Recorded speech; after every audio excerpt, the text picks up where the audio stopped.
It is said that when a person dies a violent death, they are at risk for becoming a gaki, a hungry ghost.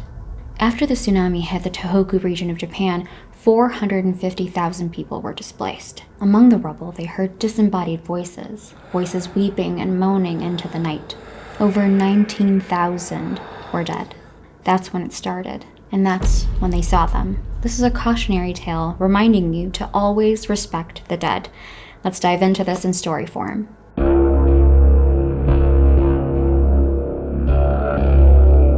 On March 11, 2011, just before 3 p.m., an earthquake struck beneath the surface of the ocean 43 miles from the coast of Japan. It was the strongest one Japan had ever witnessed, and it triggered a horrifying tsunami with waves 135 feet tall. The waves were traveling 435 miles per hour, and when they hit the coast, they traveled 6 miles inland, destroying everything in its path.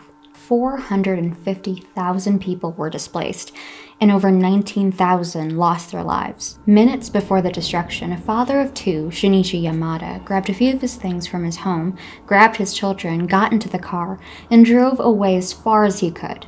He only had minutes to get to safety. Shinichi found a temporary home away from the coast, knowing that what he just left behind was destroyed. Shinichi and his children waited, and he tried to comfort them as best he could, knowing that they were terrified of what was going on. And the next day, he went back. He left his children in the hands of relatives that he trusted, got into his car, and drove towards the destruction. As he drove, he saw rubble, homes destroyed, lives lost, the friends that he knew, gone. He went back to his old home to see it completely in ruins, and he tried to salvage what he could.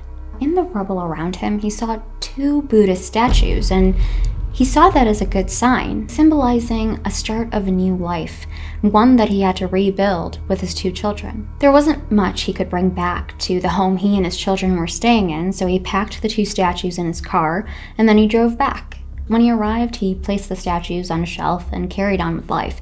He had a lot to do. As the days went by, he noticed that the house had a certain chill to it, and it seemed less familiar. He would turn up the heat, but it didn't do anything. It felt like the air outside was warmer than the air inside, even though it was 49 degrees outside at the time. Shinichi, thinking that the furnace was broken, made an appointment to get it fixed. The next morning, he went into his children's bedroom to wake them up and noticed that they were both sick, but they were fine just last night. The children looked pale, and when he touched their skin, it was burning hot.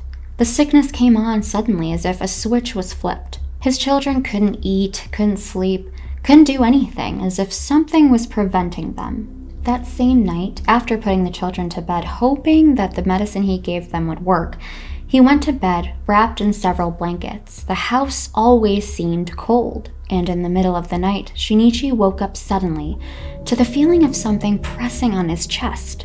The weight made it difficult for him to breathe, so he grabbed his chest, and he felt nothing there.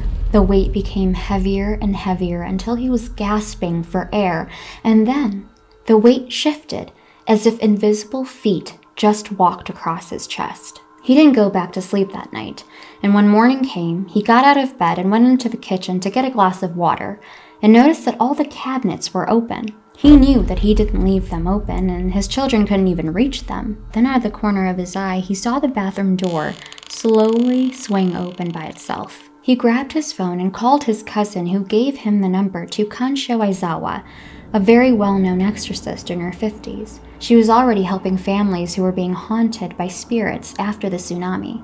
When she arrived at Shinichi's house, she immediately sensed that there was more than one entity inside the home. Kansho told him that she saw headless, limbless spirits, some even cut in half, wandering the rubble screaming in agony. She even told Shinichi that taxi drivers were avoiding the areas that were hit the hardest because they didn't know if they were picking up passengers or something else. After inspecting the home, the 2 Buddha statues stood out to her.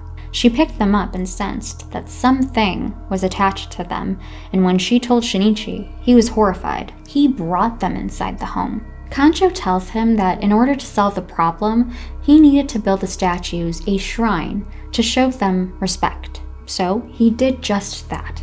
He carved out a little space in the living room, putting the statues inside a golden box on the highest shelf, and he surrounded them with flowers. After doing that, Shinichi felt an immediate calm, replacing the chill that had filled his home. The spirits that were once filled with agony seemed to be at peace. They were still there, and things did move around inside the home from time to time, but there was peace. On the same day, minutes before the tsunami hit, a man living an hour away, named Takeshi Ono, was building a house. He was in his 30s and he loved his job building houses. In that moment, he heard a rumble, and then he felt the ground beneath his feet shake. He lowered himself onto the ground, closed his eyes, and hoped that it would be over soon. He knew it was an earthquake.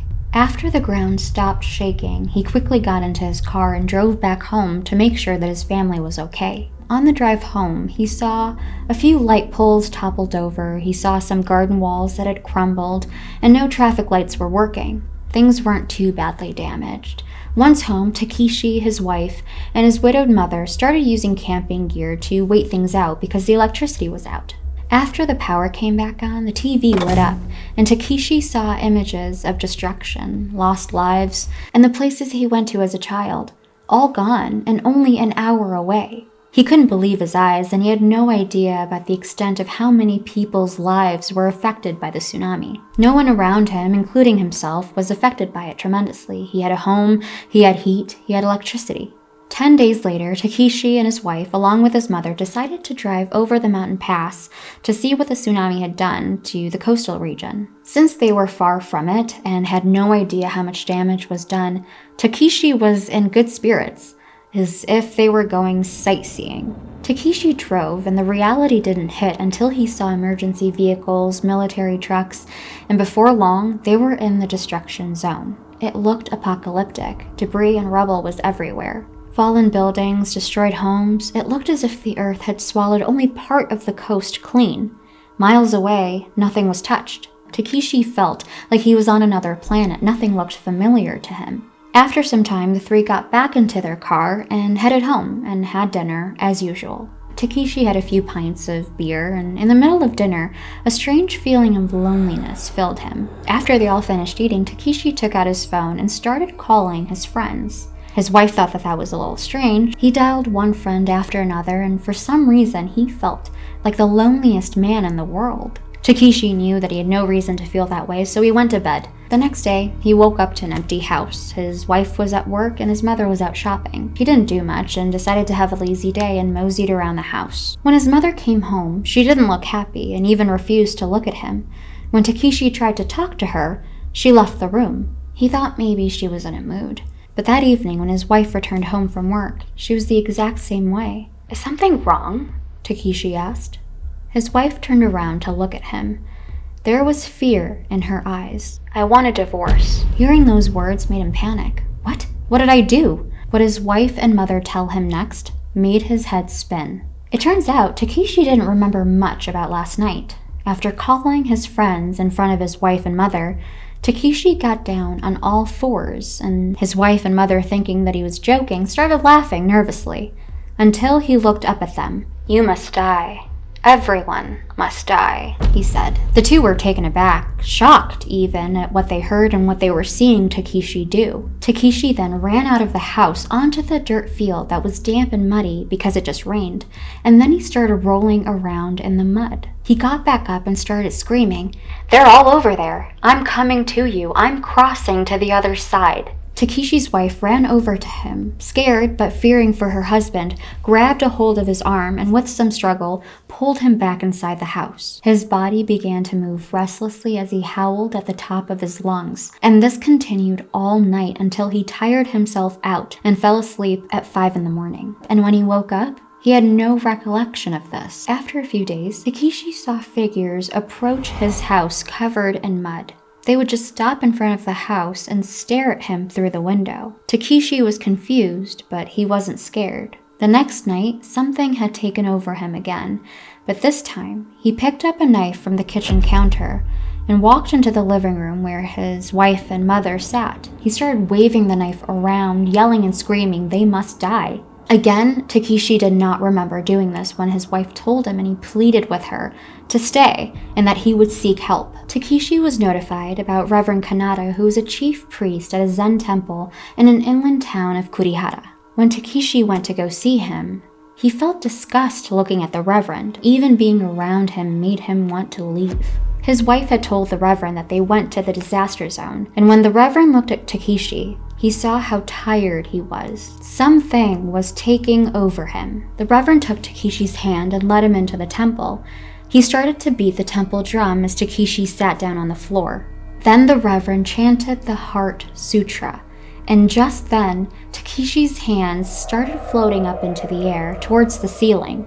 The Reverend poured holy water on him, and in the blink of an eye, Takeshi felt lighter, as if he was his own person again, as if something that was inside of him was gone.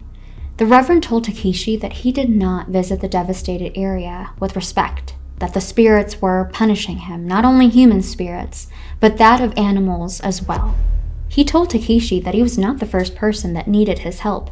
After the tsunami, one man couldn't go outside when it rained because he saw the dead looking back at him in the puddles on the ground. A taxi driver had picked up a sad-looking man that wanted to go home, and after a few minutes of driving, when he looked in the rearview mirror, no one was in the back seat. It is said that when a person dies a violent death, they are at risk for becoming a gaki, a hungry ghost.